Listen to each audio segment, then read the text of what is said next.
आता एक बातमी येते अहिल्यानगर शहरातून।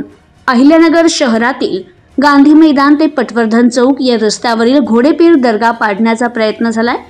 रविवारी पहाटे अज्ञात व्यक्तींनी हे कृत्य केल्याचं सांगण्यात येत आहे।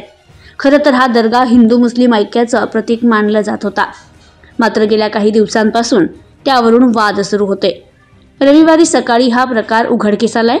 पोलिसांनी महापालिकेच्या पथकाने घटना ठिकाणी धाव घेतली असून पडलेला भाग हटवण्यात आलाय आणि उरलेला भाग झाकून ठेवण्यात आलाय। पोलिसांकडून या प्रकरणी गुन्हा दाखल करण्याची प्रक्रिया सुरू आहे। तर या घटनेनं मात्र अहिल्यानगर शहरात एकच गोंधळ निर्माण झाला असून तणावाचं वातावरण निर्माण झालंय। Bureau report, news today 24, Ahilyanagar.